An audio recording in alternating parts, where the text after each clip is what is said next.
Hi, everybody. Welcome to the latest episode with myself and Stephen.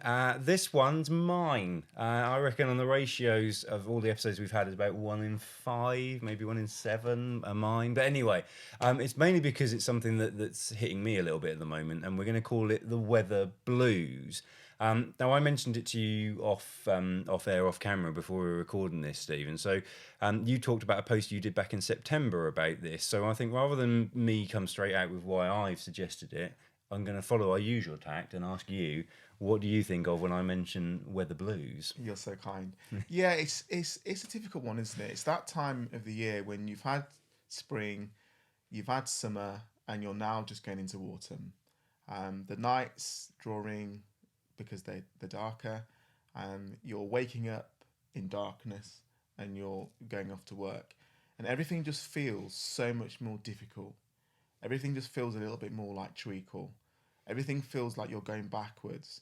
And this is the effect that, the weather has on you. This is the effect that this darkness has on you. And, I'm sure there'll be people out there that this will really resonate with. I know this is the time of the year, dare I say that, we see the high amount of suicides, especially in males, because not only do you have the weather issue, you have the financial issue as you're approaching this time of year where people believe that they've got to be in this financial position to be able to give, and the stresses and so forth that puts on people. But the weather is a real issue, and it just goes to show that how daylight and sunlight does boost us, and when it's not there, it does make us sort of, we're a bit more stagnant. Things take us a bit longer to do. Even waking up, you wake up, it takes you longer to wake up. It takes you longer to get in the groove.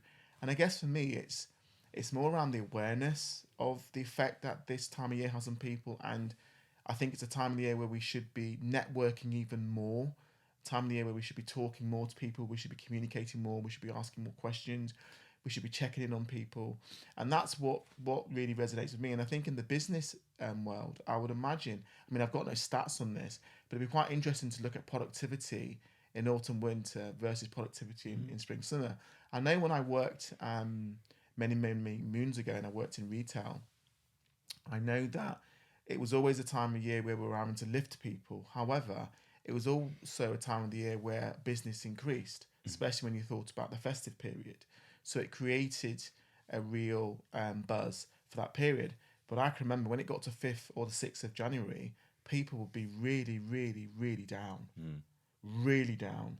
So you got this lift at the Christmas time, but then straight afterwards, people would crash and burn simply because all it's almost like Christmas is almost like puts everything on hold, and then it happens, and then you remember what you were feeling in November.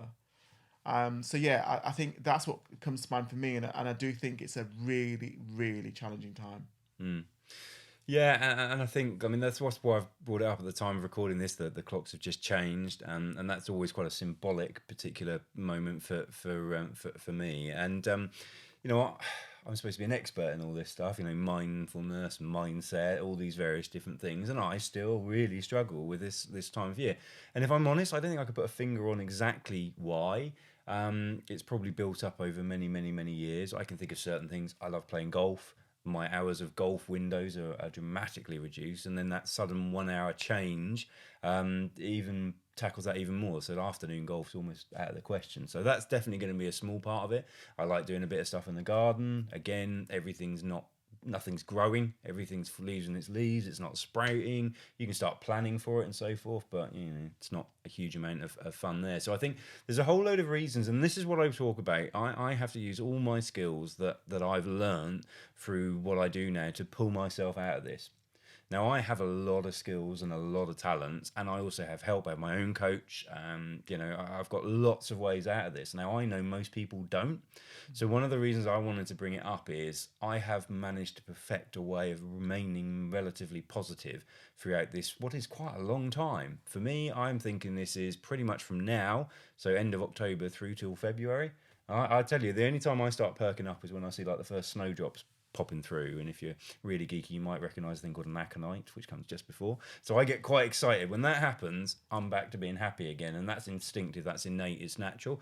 But those 3 months up to it, I'm not a big fan of Christmas. I've now through my wife, I have a son and daughter. I call them inherited. They're my stepkids. I think it's the wrong terminology. But my daughter was 6 when I first met her, and she's won me over to Christmas because obviously that was really important to her. And my son's 12. He enjoyed it a reasonable amount. So I'm a lot better, but I'm an only child, had fairly dull Christmases, so it's never warmed for me. And I think there's a lot of people in my boat who find the same. So Christmas is quite a stressful time, whether it be you don't enjoy it, whether it be financial pressure, whether it be, say, my wife, for example, she is year on year wanting to give the perfect Christmas. They don't bloody exist. You know, it's such a high bar to have the perfect Christmas.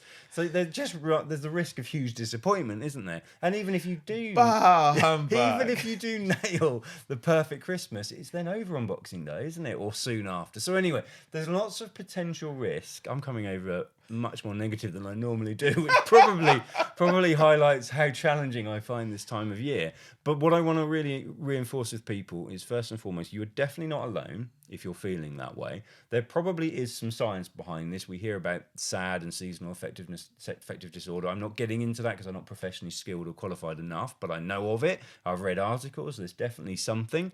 So it's not that you're making it up. And if anybody's telling you they are, ignore them, because that's unhelpful and not true. And it's then also to people who possibly don't feel like this, be aware.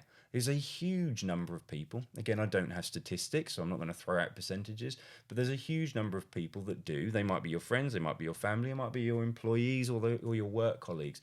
You need to be sensitive. You need to be doing, like Stephen's talked about, you need to be checking in on them. You need to be checking in on them. But the only good thing that's come out of my football club, Norwich City, this year is a recent mental health video they did it's gone nuts. Millions and millions of views, where they talked about mental health, and there was a picture of 2 guys going to various different football matches. If you haven't seen it, I expect most have. One guy looked miserable, the other guy looked really enthusiastic. Then it cuts to the end, and basically the person who looks really enthusiastic and bubbly has clearly taken his life, is what you're led to believe. So, you know, first and foremost, people can give off different impressions as well. So it's not about checking in on people that seem sad. It's about checking in on people. And often it's the ones who are having to say they're okay and give you the impression that all is good are the ones you need to be extra especially worried about. So for me, it's really about recognizing mental health challenges in myself, bringing me out to think, well, I have lots and lots of skills and tools to surely overcome this, and even I struggle.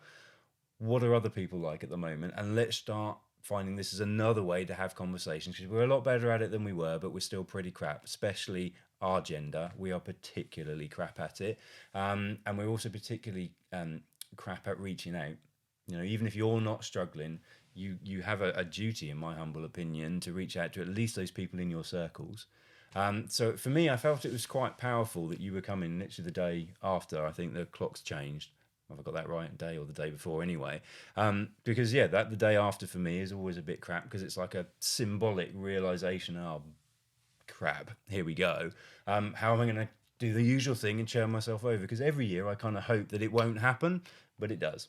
So that's where it comes from me. It's about as most vulnerable as you've ever seen me. But it's a real thing, and I want people to open up and share about it more. And I hope me going on about it might just encourage them. And I like your insight on what you feel and what you've seen in other people as well would be useful.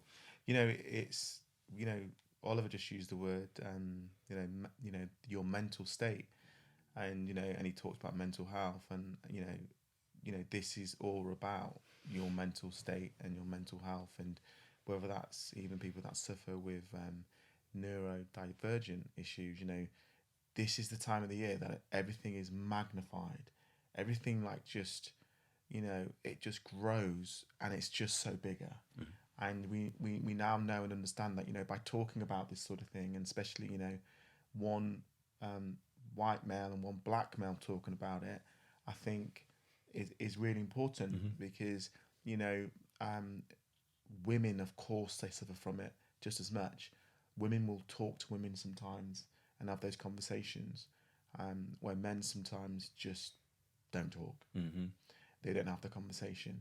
And I think that's where, hopefully this podcast will just resonate with someone to go and talk to someone, or to identify that actually more of us suffer when it comes to this time of year. And there is definitely a change. And, for someone that comes from a Caribbean descendant, the cold does something to you. um, it makes you feel different. And I'm one of those individuals. I sleep with the curtains open, and the reason why I do that is because I love in the spring and summer to wake up when the sun rises, and I know that really helps my mental health. So you imagine now I'm waking up and it's dark, and I go to sleep and it's dark.